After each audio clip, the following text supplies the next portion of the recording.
Many thanks for joining us again. You're watching Political Spectrum. If you're just joining us, we're broadcasting live from the Yoda capital city of Akwa Ibom. My name is Xavier Robert. We've been looking at some of the issues within the polity. And first off would be back here in Akwa Ibom State, where we saw a major occasion that culminated in the commissioning of the 1.3 kilometers drainage system by the former president of Nigeria, the person of Goodluck Jonathan.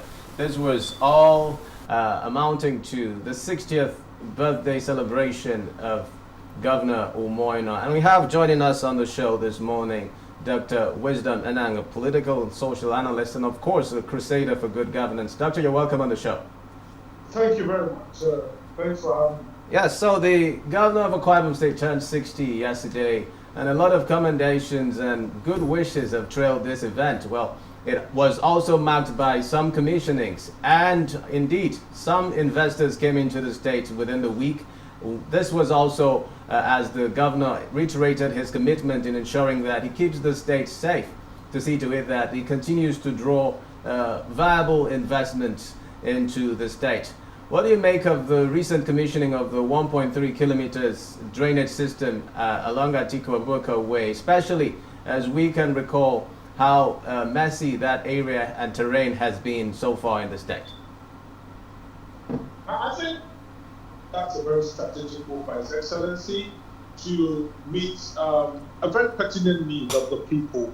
Because the thing is, you need to understand the response mechanism. According to the official brief we have, this was, a sort of a problem that was drawn to his attention through sort of an unsolicited text message, WhatsApp message. And he solved the problem regardless of, the fact that he didn't know the person who sent those pictures, sort of pointing in the direction of the problem. He went there from the church, identified the problem, and then put in the mechanism in place to get that addressed. And let me tell you, that problem has been as old as we've had the various administrations. But it's behold of the current administration to intervene. And that's to show you that the method of deployment is if you see something, do something, and say something about it.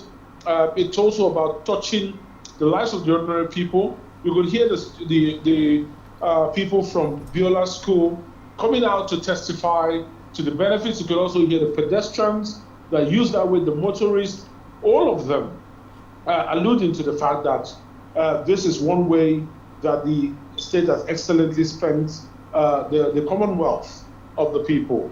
So I think it's very important. And to mark that on the birthday, rather than do elaborate celebrations, I think it's very timely and very sensitive to the needs of the people.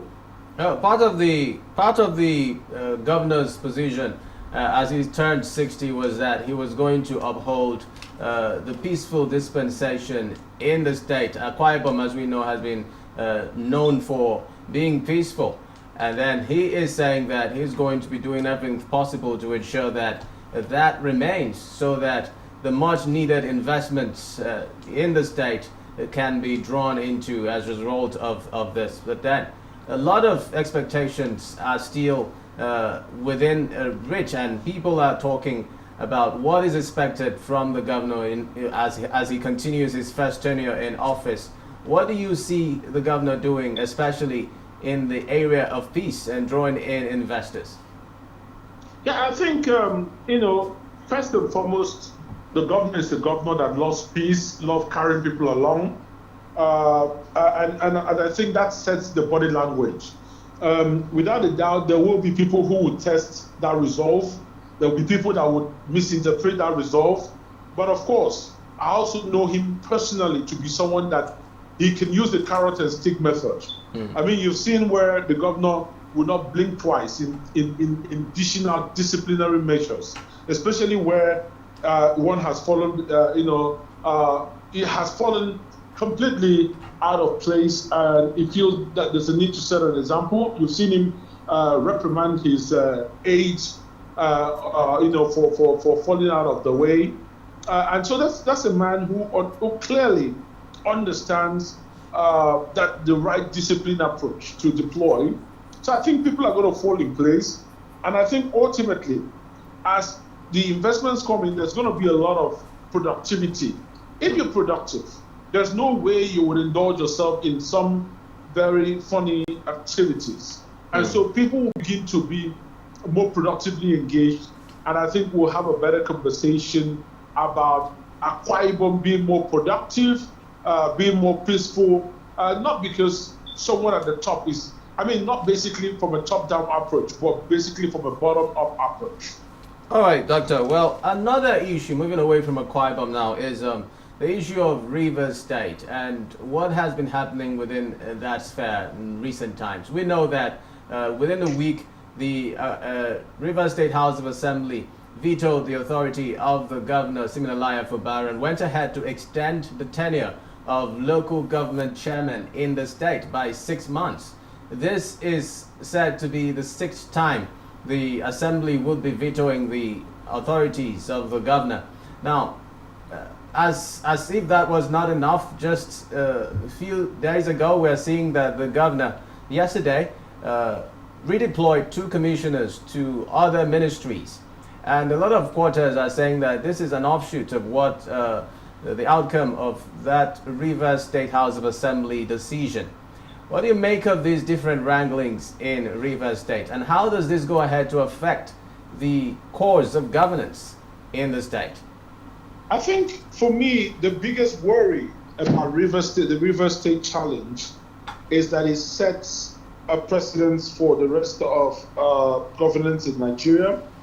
It's a litmus test for how matured our governance system is. And to be honest, I don't want to reiterate or give my opinions on a very sad situation it shouldn't have been. Because at the end of the day, if you dissect what's going on, it's centered around the ego of 2 principal actors. So for me, I think they need to get their act together. This is where I would ask the craft indulgence of the president to weigh in, because look, when we begin to have the test of powers and resolve from very 2 strong actors in the state, the legislature and the executive, I think at the end of the day, we might create some byproducts that might be detrimental to governance in the long run. Other states are watching, other people with opposing ideas are watching, and they're learning pretty fast. It doesn't help the unity of common purpose that we're supposed to have in this country. It doesn't also help in terms of moving development forward for Rivers State. And of course, it doesn't help in terms of posterity for Nigeria. So I'm not going to infuriate the situation much further by adding to that narrative. It's a very bad narrative. It's one that shouldn't happen. And certainly, I don't talk much of politics. I deal with governance and value-driven governance for that matter. So the president had already weighed into this situation by instituting that peace pact between the Rivers State governor and the former Rivers State governor, Nyesom Wike, who is now the FCT minister. What other aspects can the president intervene in ensuring that peace is restored in Rivers State? I think we need to look at the dialogue, the agreement that we had. We need to relook at it again with benefit of hindsight. Were they fit for purpose? Are there things we need to rejig? Obviously, it's not working. There are still some exploitable gaps to stifle governance. And it depends on the grand plan. Is the grand plan to work the resolution on partisan lines, or is it to work the resolution in line with the interests of Rivers State and the interests of Nigeria at large? I think we need to understand before you intervene, because if you're intervening because you want it to favor a particular party, the resolution will be quite clear and different from if you wanted to be in a sort of pro-governance intervention. Well, let's quickly look at what's happening within Kogi State, the face-off between the EFCC and the ex-governor of Kogi State, Yahaya Bello. It all started when the EFCC attempted to arrest the former Kogi State governor at his Abuja residence. We all know how that played out, but then the ex-governor was taken away by the current governor of the state, Ododo. which is what we have received as news. But then, what do you make of these different events? Just recently, the EFCC chairman had granted a press conference where he made some daring revelations and allegations as regards the issue of the ex-governor paying over $700,000 in advance as his child's school fees. What do you make of all these wranglings? I think for me, right, I try to be careful commenting about the case that is ongoing investigation so that I do not just add fire to that. But that being said, I think there's a lot of work we need to do in terms of our legal system, because I think if you look at the argument on both sides, the governor is saying that there is a stay of execution of arrest from a high court, and whether it's a high court in Kogi or one in Abuja, they're at the same level, so one cannot overturn the other. The EFCC are saying, well, leaving that all aside, those are just appurtenances and tools for us to do our work. Can you come in for a gentleman talk? And then we're also hearing that gentleman talk, the call for that gentleman talk is being ignored. The thing is this, I just like to say that, yes, we've done our electoral reforms, we've done certain reforms, but I think we need to do our legal reforms. Until we have a legal system that's truly blinded, one that is not conflicting, we're going to make the jobs of these security agencies and crime-fighting agencies much more difficult. So it's going to be a systemic intervention. I'm not going to talk about Yaya Bello for a minute because he has his own kettle to deal with. But I'm going to talk about the fact that this is a recurring decimal where one divide of the legal system is pushed against the other, and we keep having that wrangling and over and over. So I think it's time we relook at our legal system. It's time we relook at the provisions that allow us to be more system-oriented than individual-oriented governance.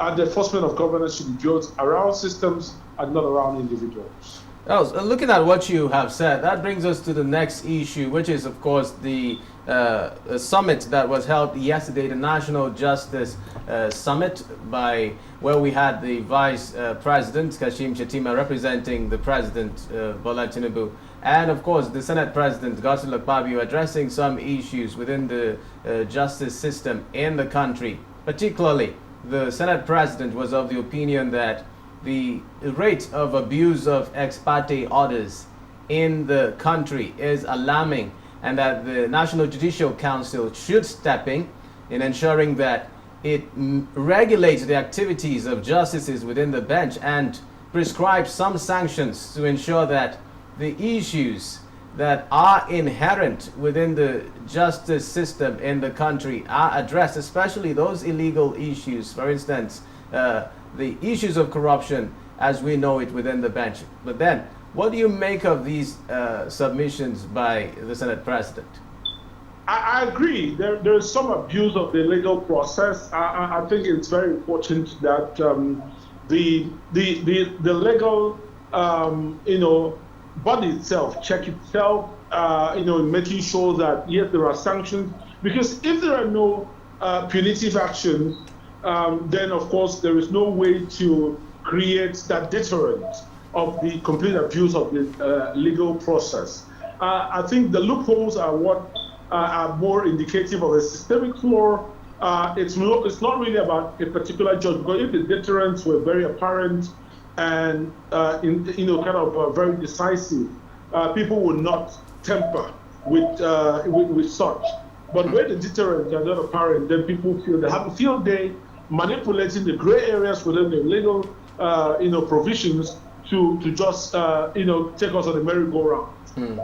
Well, you are, Doctor, you are a youth advocate who believes in what the youth can do in ensuring that it advances the cause of nation building. But then, with recent developments within the polity, especially mirroring through the issue of the former Kogi State governor, a lot of conversations have been around the issues of youths being incorporated in governance and how they would be able to discharge fairness in their activities, in their various leadership roles that they play in the governance system of the country. Do you think that the issue of youths being the leaders of tomorrow has been dented, especially when we see some of these issues of corruption here and there in the country?